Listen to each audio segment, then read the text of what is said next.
బీజేపీకి వెన్నుపోటు భయం, టికెట్ దక్కని నేతలతో తీవ్ర అసంతృప్తి, ప్రచారానికి దూరం, కాంగ్రెస్ బీఆర్ఎస్ అభ్యర్థులతో చీకటి ఒప్పందాలు, ఆర్థిక తోడ్పాటు అందించే వారికే మద్దతు, ప్రచారంలో వెనుకబడిన కమలం పార్టీ మద్దతు కోసం కాషాయ అభ్యర్థుల ప్రయత్నాలని చెప్పి చూస్తాం.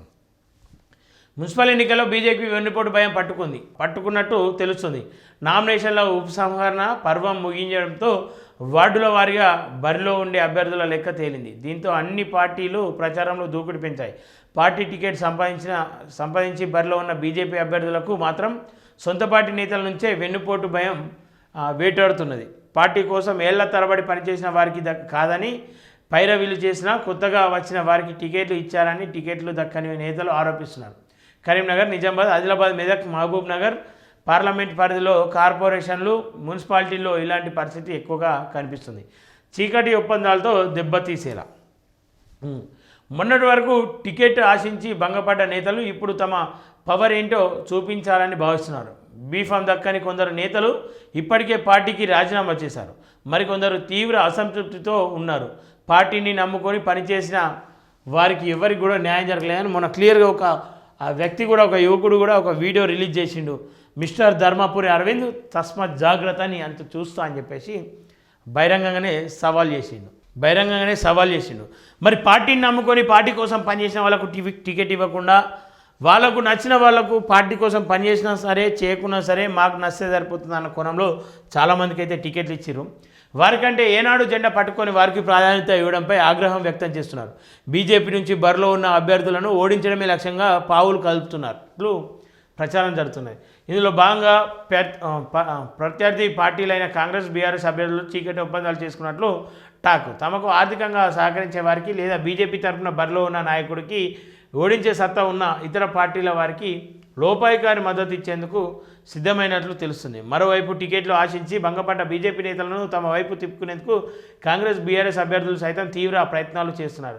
మీ పార్టీలోనే ఉండి అక్కడ జరిగే రాజకీయ తతంగమంతా మాకు ఎప్పటికప్పుడు చెప్పండి, మద్యం, నగదు పంపిణీ కాకుండా చూడండి, అవసరమైతే పోలీసులకు సమాచారం అందించి పట్టించండి అని కోరుతున్నట్లు టాక్. అసమ్మతి నేతల మచ్చిక చేసుకునేందుకు అష్ట కష్టాలు పడి బీఫామ్ తెచ్చుకున్న బీజేపీ అభ్యర్థులు ఇప్పుడు అసమ్మతి నేతలను మచ్చిక చేసుకునేందుకు నానా కష్టాలు పడుతున్నారు.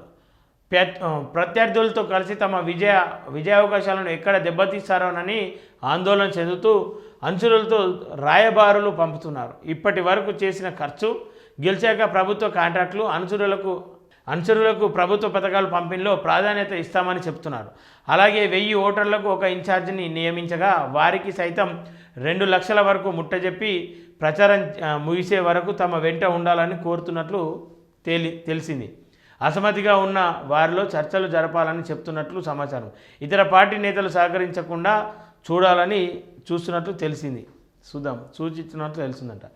14 చోట్ల ఏకగ్రహం. రాష్ట్ర వ్యాప్తంగా 116 మున్సిపాలిటీలు, 7 కార్పొరేషన్లు ఎన్నికలు జరుగుతుండగా వాటిలో 2996 వార్డులు, డివిజన్లు ఉన్నాయి. ఇందులో 14 వార్డులు ఏకగ్రహం. అధికార కాంగ్రెస్ పార్టీ 12, విపక్ష బీఆర్ఎస్ 2 స్థానాలను కైవసం చేసుకుంది. ప్రస్తుతం 2986 వార్డులకు ఎన్నికలు జరగనున్నాయంట. పోటీ కంటే ముందే ఏకగ్రీవమైంది. ప్రచారంలో వెనుకంజ. కాంగ్రెస్, బీఆర్ఎస్ అభ్యర్థుల ప్రచారంలో దూసుకుపోతున్నారు. రోడ్ షోలు, కార్నర్ సమావేశాలు నిర్వహిస్తూ జోరు పెంచుతున్నారు.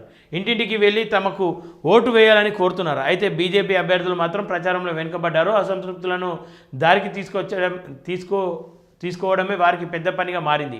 మున్సిపల్ ప్రచారంలో భాగంగా నిర్మల్ లాంటి 1-2 చోట్ల మాత్రమే బహిరంగ సభలు నిర్వహిస్తున్నారు. అయితే రాష్ట్ర నాయకత్వం ఈ ఎన్నికలపై ప్రత్యేక దృష్టి పెట్టి ప్రచారానికి దూరంగా ఉన్న నేతలను గుర్తించి వారు తమ వెంట నడిచేలా చర్యలు తీసుకోవాలని బరిలో ఉన్న అభ్యర్థులు కోరుతున్నారట. బాధ్యతలు స్వీకరించిన లింగారెడ్డి, నిర్మల్ డైరీ ఎండీగా కె లింగారెడ్డి అని చెప్పి తాత్కాలికంగా ఎండీ గాపార్ నుంచి బాధ్యతలు నిర్వాహకున చూద్దాం. సరే, మొత్తానికి అయితే బీజేపీలో ఒక భయం అయితే ఉట్టుకుంది. మరి టికెట్ రాని వాళ్ళు బీజేపీ వెంట ఉంటారా, లేదంటే వెనకడుగు వేసి ఖచ్చితంగా కాంగ్రెస్కో లేదంటే వేరే పార్టీకో మద్దతు తెలుపుతారా అనేది చర్చగా మారింది.